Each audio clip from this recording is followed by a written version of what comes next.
Director Ajay Bhupathi గారు 'మహాసముద్రం' పెద్ద ఫ్లాప్ తర్వాత ఏ మూవీ డైరెక్టర్ అయినా సరే ఇంటికి వెళ్ళిపోతారు. కానీ ఈ డైరెక్టర్ మాత్రం ఇంకా ఆడియన్స్కి నా క్రియేటివిటీని చూపించలేదు. నా క్రియేటివిటీ మూవీని చూపిస్తాను, ఈసారి మాత్రం వస్తే ఒక గట్టి సినిమాతోనే వస్తా అని చెప్పి వెళ్ళిపోయిండు. మైండ్ దద్దరిల్లిపోయి మూవీ తీసుకొచ్చిండు. అదే మంగళవారం మూవీ చూసిన ఎవరైనా సరే మూవీలో ఉన్న ప్రతి ఒక్క క్యారెక్టర్ కి కనెక్ట్ అయిపోతారు. అలా తీసిండు మూవీ. పాయల్ రాజ్పూత్ RX 100 లో చేసిన యాక్టింగ్ కి ఎవరైనా సరే ఇప్పటికైనా గుర్తుపెట్టుకుంటారు. ఇంతకు మించిన నటన మంగళవారంలో మనం చూసినాం. డైరెక్టర్ అజయ్ భూపతి గారు అన్న మాట నిలబెట్టుకోండు. నా క్రియేటివిటీ మూవీని చూపిస్తా అని చెప్పి మైండ్ బ్లోయింగ్ మూవీ చూపించేసిండు ప్రతి ఒక్కరికి. ఇప్పుడు మళ్ళొక్కసారి అయితే మైండ్ బ్లోయింగ్ కి హైలైట్ గా మూవీని అయితే తీసుకొస్తున్నారని చెప్పుకోవచ్చు డైరెక్టర్ అజయ్ భూపతి గారు అయితే. అవును, నిజమే. ఖచ్చితంగా అయితే మంగళవారం పార్ట్ 2 మూవీ అయితే రాబోతుందంట. త్వరలోనే ఈ మూవీ అనౌన్స్మెంట్ అయితే చేస్తారంట. ఆల్మోస్ట్ అయితే తనైతే స్క్రిప్ట్ పని అయితే చాలా స్పీడ్గా అయితే రాయబడడం అయితే జరుగుతున్నారంట. ఆల్మోస్ట్ అయితే కొంతమంది క్యారెక్టర్ని అయితే తీసుకోవడం జరుగుతుందంట. ఈ సినిమానైతే మంగళవారం పార్ట్ 2కి అయితే ఈసారి ఎవ్వరు ఎక్స్పెక్ట్ చేయని లెవెల్లో అయితే మూవీని అయితే ముంగడికి తీసుకెళ్ళబోతున్నారని చెప్పి తన మాటలు అయితే చెప్పడం జరుగుతుంది డైరెక్టర్ అజయ్ భూపతి గారు. మరి చూడాలి ఈసారి అయితే మరి ఈ సినిమాలో అంటే మంగళవారం పార్ట్ 2లో ఖచ్చితంగా పాయల్ రాజ్పూత్ గారే ఉంటారా, లేకపోతే ఇంకెవరైనా క్యారెక్టర్ని చేంజ్ చేస్తారా మంగళవారం పార్ట్ 2 కోసం అయితే చూడాలి. మరి డైరెక్టర్ అజయ్ భూపతి గారు ఏ లెవెల్లో ప్లాన్ చేస్తున్నారో మంగళవారం పార్ట్ 2 కోసం అయితే. ఇప్పుడు తన నెక్స్ట్ మూవీ అప్డేట్ చూసుకుంటే మాత్రం ఆయన అయితే డైరెక్ట్గా కాలీవుడ్ మన విక్రమ్ గారి కొడుకుతోనైతే సినిమా చేయబోతున్నారు అయితే ఒక టాక్ అయితే వస్తుంది.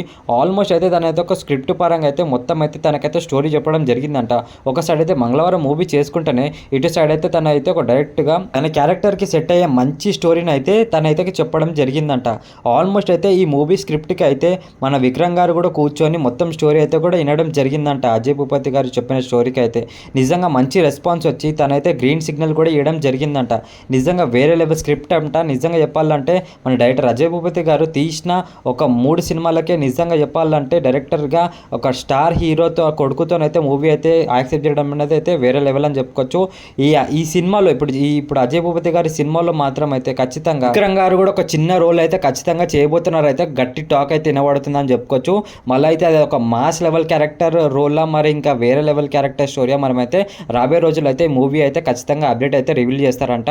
ఆల్మోస్ట్ అయితే ఇప్పుడు ఈ మూవీ స్క్రిప్ట్ అయితే ఓకే అయిపోయింది. అదైతే మంచి టాక్ అయితే వినబడుతుందని చెప్పుకోవచ్చు. స్క్రిప్ట్ అయితే వేరే లెవెల్ అంట. చూడాలి మరి అజయ్ భూపతి గారు మళ్ళీ కాలీవుడ్ హీరో విక్రమ్ గారిని వాళ్ళ కొడుకుని ఎలాంటి హ్యాండిల్ చేసి మూవీని ముంగడి తీసుకెళ్తారో. మళ్ళీ ఇంకా మంగళవారం పార్ట్ 2ని కూడా మన ఫ్యాన్స్ తెలుగు ఆడియన్స్ అయితే ఈగల్గా వెయిట్ చేస్తున్నారని చెప్పుకోవచ్చు. మరి ఈ మూవీని ముందుగా ఖచ్చితంగా అయితే కంప్లీట్ చేసేసి అయితే రిలీజ్ చేస్తారని అంటున్నారు.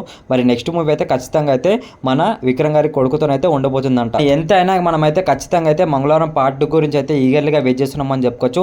మీలో ఎంతమంది అయితే మంగళవారం పార్ట్ 2 గురించి అయితే ఖచ్చితంగా వెయిట్ చేస్తున్నారో కింద అయితే కామెంట్ చేయండి. ఇంకా మన అజయ్ భూపతి గారి సినిమాలో RX 100 ఇంకా మంగళవారం మూవీలో ఏ మూవీ అయితే ఎక్కువ ఇష్టమో కింద అయితే కామెంట్ చేయండి.